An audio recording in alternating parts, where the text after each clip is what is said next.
Pemirsa, setelah menangkap Menteri Kelautan dan Perikanan Edi Prabowo, penyidik KPK menggeledah kantor KKP di Jalan Medan Merdeka Timur, Jakarta. Penyidik tidak memberikan keterangan apapun setelah penggeledahan. Sebelum masuk ke kantor KKP, tim penyidik sempat tertahan oleh petugas keamanan karena harus menunggu instruksi pimpinan terkait. Salah satu penyidik membawa map berisi sejumlah berkas dengan logo KPK. Penggeledahan berlangsung selama beberapa jam, termasuk di ruang kerja Edi Prabowo. Setelah selesai, tim penyidik keluar tanpa memberikan keterangan.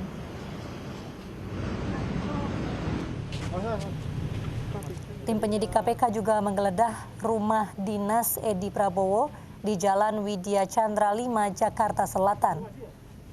Sebelum menggeledah, tim penyidik sempat menunjukkan sejumlah dokumen ke penjaga rumah dinas. Tidak sampai 1 jam, penyidik keluar dari rumah dinas tanpa memberikan keterangan.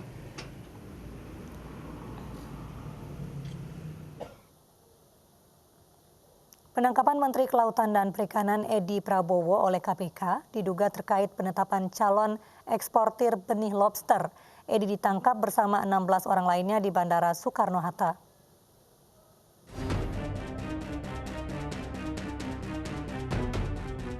Menteri Kelautan dan Perikanan Edi Prabowo ditangkap Komisi Pemberantasan Korupsi dini hari tadi pukul 12:30 pagi di Bandara Internasional Soekarno-Hatta.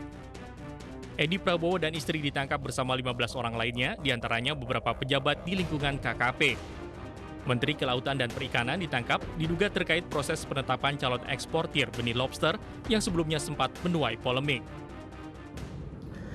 KPK telah mengamankan sejumlah pihak pada hari Rabu tanggal 25 November 2020 di beberapa lokasi, diantaranya adalah Jakarta dan Depok, Jawa Barat, termasuk di Bandara Soekarno-Hatta sekitar jam 00.30 waktu Indonesia Barat.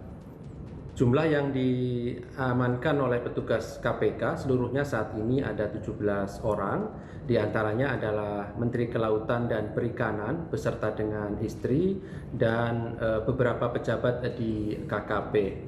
Di samping itu juga beberapa orang pihak swasta.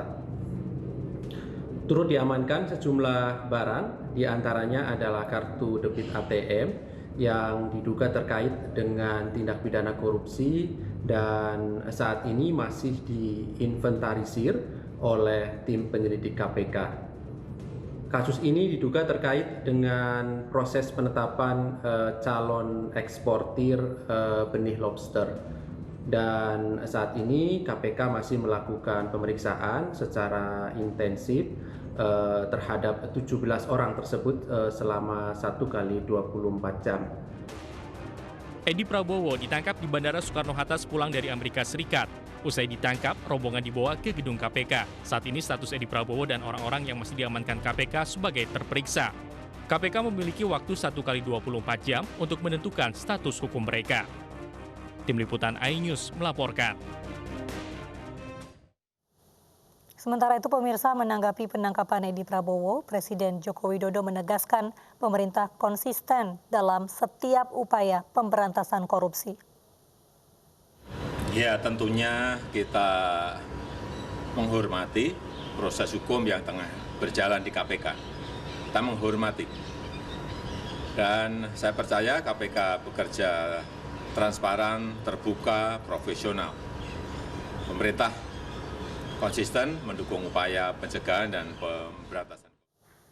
Ketua Harian Partai Gerindra, Sufmi Dasko Ahmad, angkat bicara terkait penangkapan Edi Prabowo. Wakil Ketua DPR tersebut mengaku sempat berkomunikasi dengan Edi sebelum penangkapan.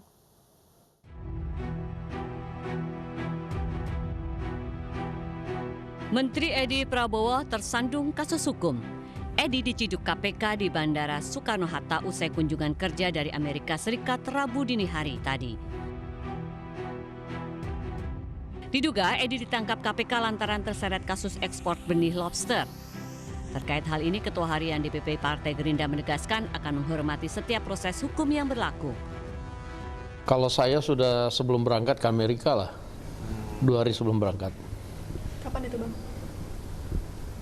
mungkin 2 minggu yang lalu ya, atau 12 hari yang lalu, saya lupa. Enggak, dia cuma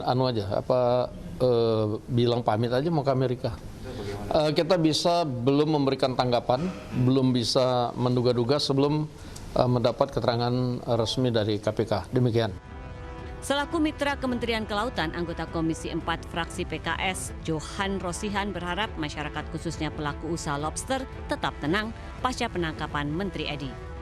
Kami atas nama Komisi 4 tentu sebagai mitra mengucapkan berbelasungkawa. Ya, mudah-mudahan Pak Menteri, Pak Edi Prabowo sabar atas musibah ini, dan mudah-mudahan apa yang disangkakan kepada beliau itu bisa kemudian diuraikan secara gamblang, sehingga kami berharap persoalan ini bisa terang benderang di masyarakat, sehingga masyarakat pun kemudian tenang dalam berusaha, terutama dalam soal lobster ini. Sejak dibuka pertengahan bulan Juli silam, kebijakan ekspor benur lobster memang kerap menyita perhatian. Meski pro kontra berdatangan, Menteri Edi bersikeras melanjutkan kebijakan tersebut. Tim Liputan iNews melaporkan.